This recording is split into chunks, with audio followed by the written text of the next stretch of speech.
आदाब नाजरीन, मैं फ़रहाना शेख इस्तकबाल करती हूँ आपका अच्छा साथी चैनल में। आज हमारा मौजू है खुश रहना सीखो। अगर आप सिर्फ ख़ुद के लिए जी रहे हैं तो उसे कामयाब या मुकम्मल ज़िंदगी नहीं कह सकते। दूसरों के लिए जीना नेक काम माना जाता है और दूसरों के लिए जीने, दूसरों के सुख दुख में काम आने को खल्क़े खिदमत कहते हैं। खुदा अपने ऐसे बंदों को बहुत पसंद फरमाता है। ख्वाजा मीर दर्द ने बहुत खूब कहा है, दर्द दिल के वास्ते पैदा किया इंसान को, दर्द दिल के वास्ते पैदा किया इंसान को, वरना इताअत के लिए कुछ कम न थे कर्रो बयां। हम हमेशा ही पढ़ते हैं और दानिश्वरों से भी अक्सर सुनते हैं कि दुनिया में आए हो तो किसी के लिए कुछ कर जाओ। अपने लिए तो सभी जीते हैं, दूसरों के लिए जी कर देखो कितनी खुशी मिलती है। खुदगर्ज इंसान जो होता है वो सिर्फ़ अपनी ही फ़िक्र में रहता है, अपनी ही भलाई चाहता है, लेकिन ऐसा नहीं होना चाहिए। ख़ुद की फ़िक्र तो हमें करनी चाहिए, ख़ुद का ख्याल भी रखना चाहिए। ये बहुत ज़रूरी है क्योंकि हम तंदुरुस्त रहेंगे तो दूसरों के लिए भलाई के काम कर सकेंगे। अगर ख़ुद बेसहारा हो तो दूसरों को सहारा देकर देखो, तुम्हें खुद ब खुद एक सहारा मिल जाएगा, कभी तन्हाई महसूस नहीं करोगे। एक कहानी की मदद से इस बात की गहराई को समझने की कोशिश करते हैं। एक बहुत हसीन और जमील खातून बहुत उदास रहने लगी।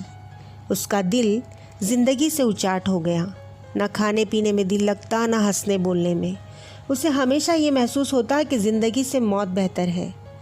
एक रोज़ उसे किसी ने कहा कि इस शहर में फ़ला साइकोलॉजिस्ट बहुत मशहूर है, एक मर्तबा उनसे मिल लीजिए, शायद आपका डिप्रेशन ख़त्म हो जाए। उसने साइकोलॉजिस्ट की अपॉइंटमेंट ली और मुलाकात के लिए क्लिनिक पर गई। डॉक्टर साहब ने खातून से बीमारी दरियाफ़्त की तो उस खातून ने कहा, जीने का मन नहीं करता, किसी काम में दिल भी नहीं लगता।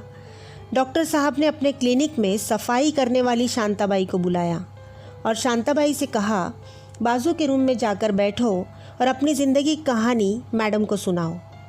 शांताबाई ने अपनी कहानी कुछ यूँ बयान की कि मेरे शौहर बीमार थे, इलाज करवाने पर भी शिफायाब ना हो सके, मर्ज़ बढ़ता जा रहा था और वो मौत के करीब होते जा रहे थे। आखिरकार उनका इंतकाल हो गया। उसके चंद महीनों बाद जवान बेटा रोड एक्सीडेंट में ज़ख्मी होकर चल बसा। मैं इस भरी दुनिया में अकेली रह गई, कोई जीने का सहारा नहीं रहा, खाने पीने को पैसे तक नहीं थे। पर ये डॉक्टर साहब ने अपने क्लिनिक में मुझे साफ़ सफाई का काम दिया। गुसर बसर अच्छी चल रही है, लेकिन तन्हाई तो थी ही। एक रोज़ जब मैं काम से वापस जाने लगी तो एक बिल्ली का बच्चा मेरे पीछे पीछे आया। मैंने दरवाज़ा खोलकर उसे अंदर लिया और प्यार से उसके जिस्म को सहलाने लगी। मुझे एक अजीब सी खुशी का एहसास हुआ, जैसे मेरा कोई अपना हो। उस रोज़ से वो बिल्ली मेरे साथ ही रहती है। इस बात से मुझे एक सबक मिला कि किसी को सहारा देने से सहारा मिलता है। उसके बाद मेरे मोहल्ले में जो लोग तन्हा थे, बीमार थे, मैं उनकी मिजाज कुर्सी को जाती और साथ ही उनके लिए कुछ खाने को भी ले जाती। इन बातों से बहुत सुकून मिलने लगा और आज मैं इन्हीं नेक कामों को करके हंसी खुशी अपनी ज़िंदगी बसर कर रही हूँ। अब मुझे कोई रंजो गम परेशान नहीं करता। ये सब बातें सुनकर उस खातून के चेहरे पर एक अजीब सी खुशी का एहसास हुआ और वो डॉक्टर से आकर मिली और कहने लगी, मुझे ज़िंदगी जीने का असल राज मालूम हो चुका है, अब मैं कभी उदास नहीं रहूँगी। इस तरह बग़ैर इलाज दवा के वो खातून डिप्रेशन से बाहर आ गई। साथियों, हम ख़ुद को फ़नून लतीफ़ा से भी जोड़ सकते हैं। किसी खूबसूरत मंज़र को देखिए, टेलीविज़न पर क्रिकेट या अपना मनपसंद प्रोग्राम देखकर भी लोग खुश होते हैं। इसमें हमारा कोई प्रोफेशनल फ़ायदा नहीं होता, लेकिन कुछ चीज़ें और बातें हमारे एहसास से, जज्बात से भी जुड़ी होती हैं।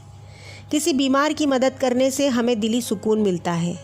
हमारी मदद से बेशक फ़ायदा दूसरों को होता है, लेकिन खुशी का एहसास हमको होता है। हम जो देते हैं उससे कई गुना बढ़कर हमें इत्मीनान, सुकून और खुशी मिलती है। हमें अपनी ज़िंदगी में सिर्फ नफ़ा नुकसान ही नहीं सोचना चाहिए, हमारे जज्बाती खाने में भी कुछ जमा करते रहना चाहिए ताकि इंसानी फ़राइज़ की भी अदाई होती रहे। तुम बेसहारा हो तो किसी का सहारा बनो, तुमको अपने आप ही सहारा मिल जाएगा। कश्ती को डूबती पहुंचा दो किनारे पे, तुमको अपने आप ही किनारा मिल जाएगा। تو فرینڈز، ہماری دعا ہے کہ آپ ہمیشہ خوش رہیں، ہنستے مسکراتے رہیں۔ ویڈیو پسند آئے تو لائک، شیئر اینڈ سبسکرائب ضرور کریں۔ ہماری نئی ویڈیوز کے لیے بیل آئیکن پریس کرنا نہ بھولیں۔ شکریہ۔